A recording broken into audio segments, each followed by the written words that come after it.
Yung super load, syempre, marami nga, maraming laman. Gagamitin ko tong kanyang Z900. Ayan. Namiss ko yung yung palo ng hangin. Sarap talaga sa tenga ng inline 4, oh.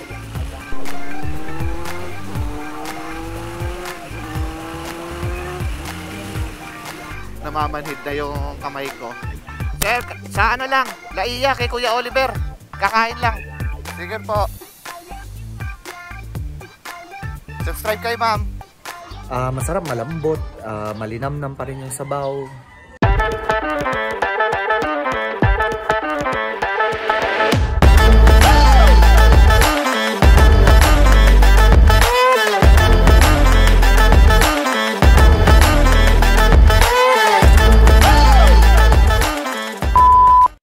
Good morning! Yan, mabiyahe na naman tayo. Mag-ano tayo ngayon? Breakfast ride. Yan. Sama natin ngayon si Travel Moto PH. Punta lang tayo, okay? Babalikan natin yung yung Kuya Oliver. Kasi solid dun eh. Tsaka tagal ko nang gustong bumalik dun. So ngayon lang tayo ulit makakapunta dun. Check natin kung kamusta na yung sitwasyon dun. Dati kasi medyo maliit lang siya, tapos mabilis maubos yung pagkain. So ngayon 8 AM na, nakadating tayo doon mga 10. Tingnan natin kung meron pa. Sana may maabutan pa tayo.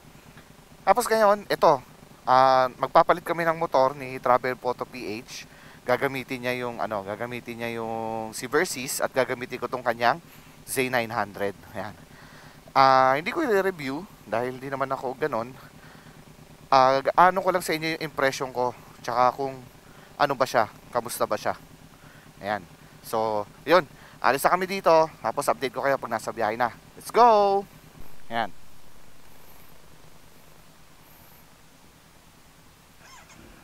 Yun. Abot ko lang pala to. Kala ako mataas. Ayan na. Let's go! Woo!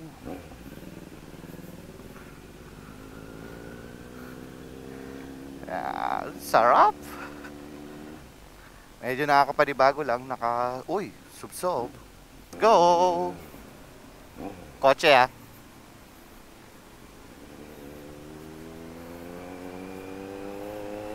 Okay. Yan na. Woo, para ako lumulutang. So, ayan na. Saloko na tayo bumabiyahe.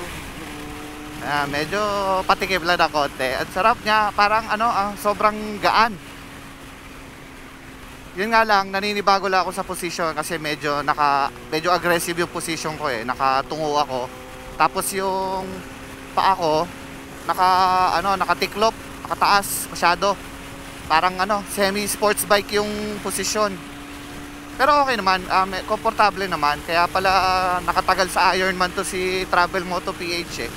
Medyo komportable naman yung yung positioning niya, kaya naman. Ayan. Tapos ang lakas pa, hindi pa natin medyo nasusubukan, pero konting bira mo lang eh kaya na mag-100. Siyempre kasi inline 4. Ayan.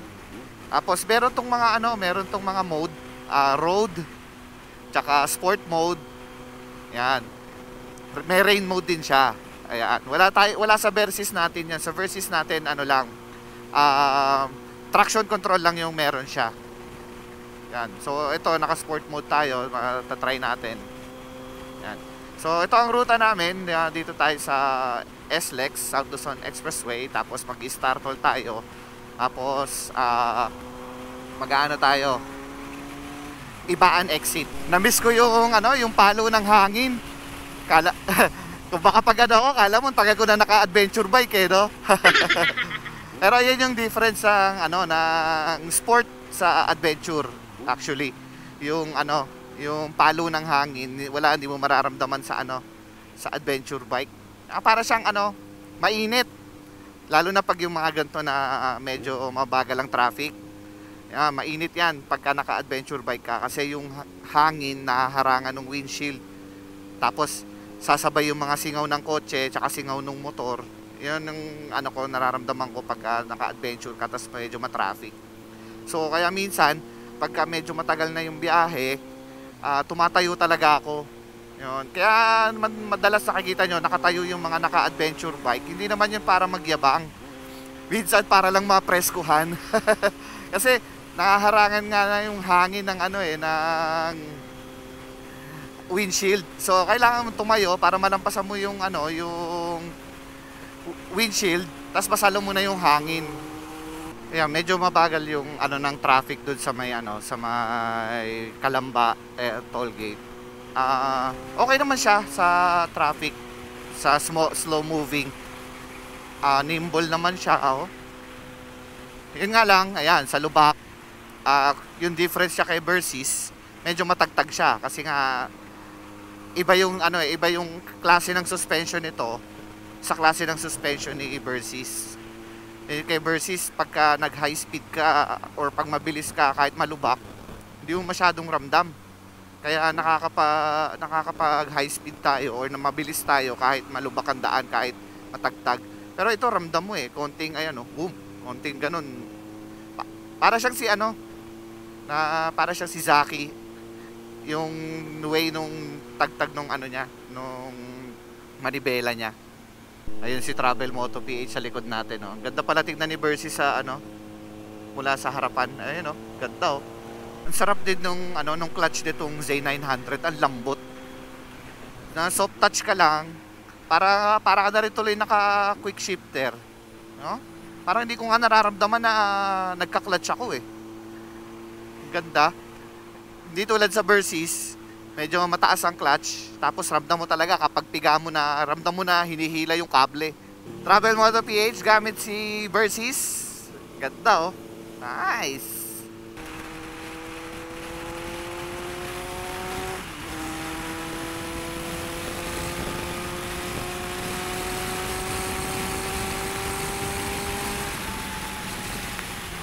Woo!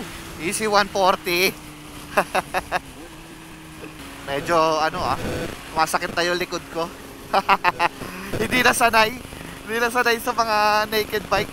Kala mo naman ang tagal-tagal ko na nag-adventure bike. Pero ewan ko, siguro hindi na lang talaga sanay sa ganitong posisyon. Medyo nakayuko kasi ako, so parang medyo sumasakit yung likod ko. Pero manageable naman, hindi naman yung sobrang sakit na kaya pa naman. Siguro nanibago lang ako dahil nga medyo aggressive yung position. Tapos yung paa ko medyo nangangalay na rin dahil masyadong mataas.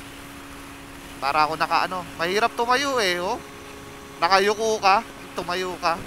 Puro tayo reklamo pa sa position niya, pero that's out of the way. Tapos na tayo sa position. In terms of speed naman, wow, napakasulit, wala akong masabi. Konting bira mo lang, easy 120. Diba? Iba yung hatak ng inline 4. Smooth siya na ma-power. Ang pansin ko sa kanya, mas malakas siya pagka lower gears. So doon ka ba bebuelo na bilis sa lower gears.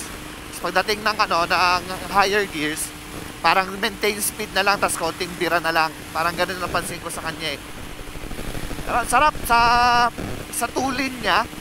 Para ako iniiwan, para ako makakabitaw doon sa motor, maiiwan ako. Thank you, Travel Moto PH, sa pa-experience nitong flying carpet mo. Para ako nakasakay sa flying carpet. Ayan, so nandito na tayo sa sementong part ng Startol.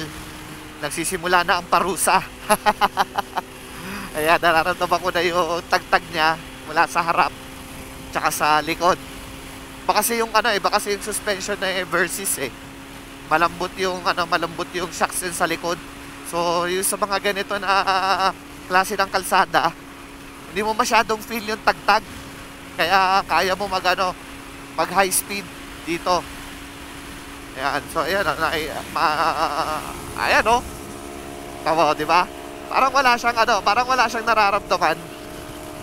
Dito sa atin ngayon, parang salo natin lahat ng talbog. Hindi kasi smooth itong kalsada na to. Ayan, lapit na tayo sa Ibaan exit.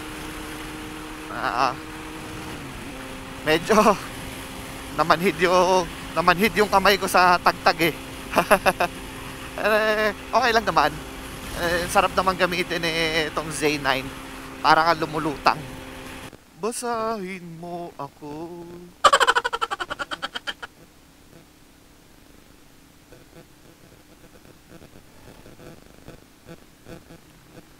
Yon, 174. Meron pa tayong 40 kilometers. Clear, clear, clear. Try natin siya i-banking.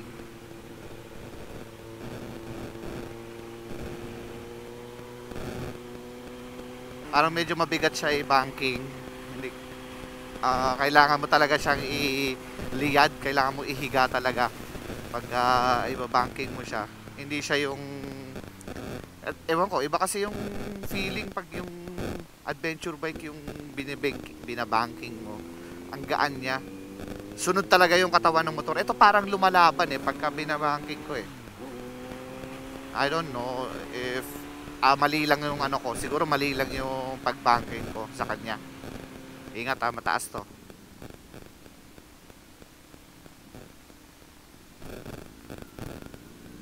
Shortcut para di na tayo dumaan sa bayan ng Ibaan. Iwas traffic. Bakal na tulay. Ingat, mataas ano tinatayo? Kaliwa tayo dito sa may Julibe. Yan, Lipa Ibaan Road na yan. Pero ang sarap nito. Isang gusto ko sa kanya, lapat yung paa ko. Kala ko mataas. Oo. Yan, abot na abot ko siya pagka ano. Kaya medyo confident ako pagka mag-i-slow down. Versus masyado nakatingkayad Kaya medyo may ilang pagka traffic. Pero ito abot na abot. Ang height ko 5'3 lang Hindi naman po ako katangkaran. Ayan, sa overtake. Hindi ka mabibitin sa overtake sa kanya. Kaya niya.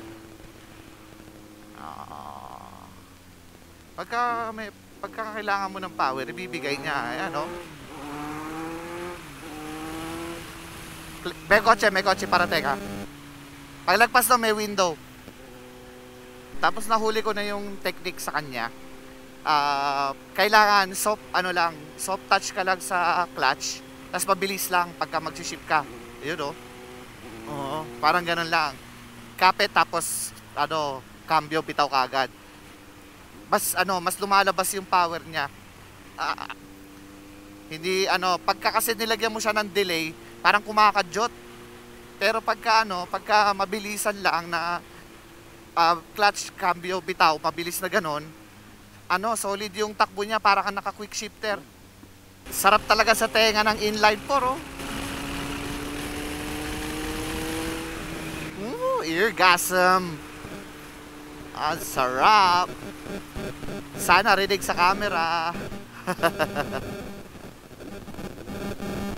Tsaka pag tutuwa ako pagka nagre-rev matching ako. Kasi yung rev matching, pagka nag-down gear ka, sasabay mo siya ganon. Sarap ng tunog. Yun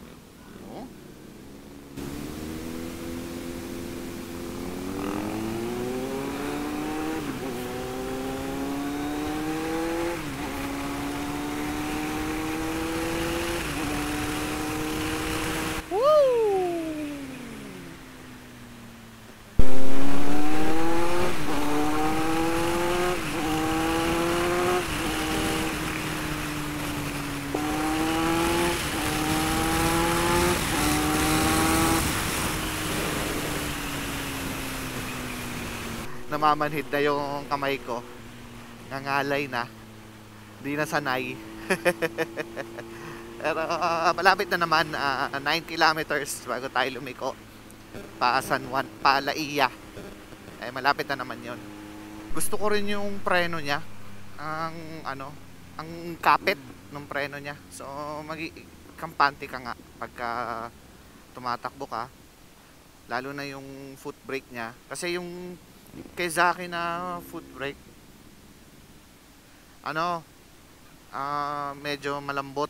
Sir, sa ano lang, Laiya kay Kuya Oliver. Kakain lang. Oo. Opo, kasama kami. Salamat po. Sticker. Gusto yung sticker? Subscribe kayo, sir. Sticker po. Subscribe kayo, ma'am. Sa kanila po. Opo, yun po. Po. Sir, thank you po. Opo. Opo. Opo, sige po. Shoutout kila, sir. Ayan po. Clear. Ayan, mabalik ako dun sa sinasabi ko. Ang sarap nung preno niya. Makapit, mataas, yung lalo na tong foot brake. Kasi yung kay Zaki, medyo malalim pagka pinipreno mo. Pero kung makapit, pero malalim. Kahit na makapal pa yung brake pads makapal pa yung brake pads niya, hindi dahil doon kaya malalim yung preno, pero malalim talaga siya. Minsan nga nararamdaman ko parang sumasayad na siya doon sa sahig pagka todo preno. Pero ito hindi, konting tapak mo lang ayun, kapit na.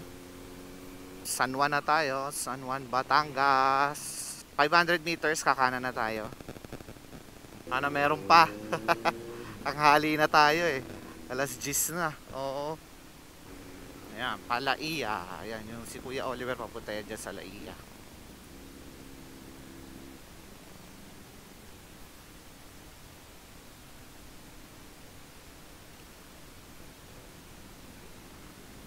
Baka yung box. Ayan. Oo. Nakakahiya naman sa'yo. Dapat pala na lang tayo, buffet. Ayan, kaliwayos gotohan. Ayan.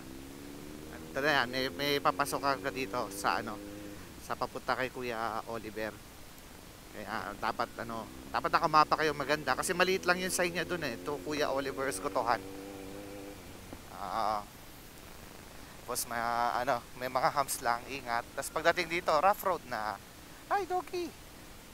3 lang ang paa niya. Ingat ka.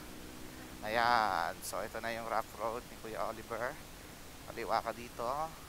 Ayan. Ayan. Lalim. Wow. Pero, panis yan sa Persis. Ayan.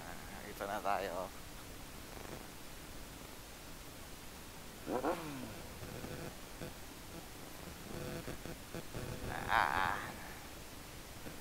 Dito tayo sa kanan, naatras yung dito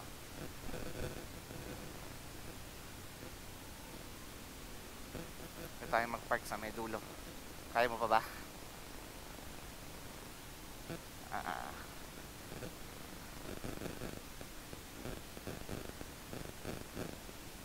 Ayun, may mga na dito, mga naka big bike.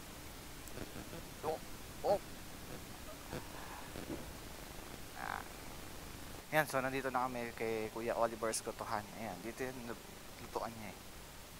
Tignan natin. Ayan, yung mga niluluto yung mga mga bulalo. Ayan. Hanap lang kami pwesto. Maganda. Dito na lang.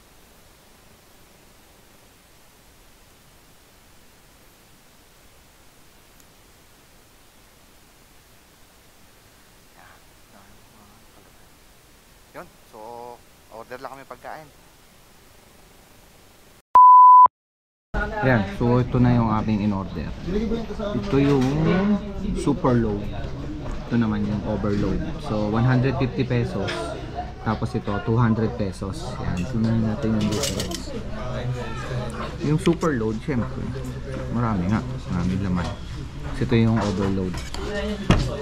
Ayan, so yun yung option. Tapos may nakita ko doon sa kabilang mesa, parang isa siyang malaking serving na parang good for groups.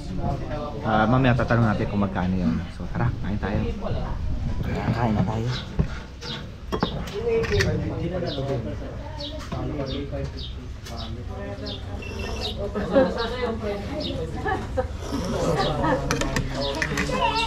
Oh, Grabe.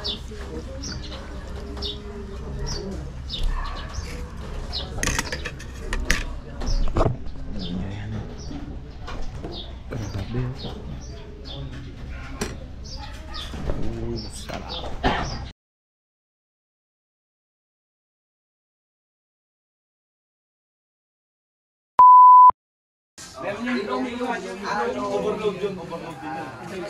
Ayan, si Aaron TV. Hindi kita sticker.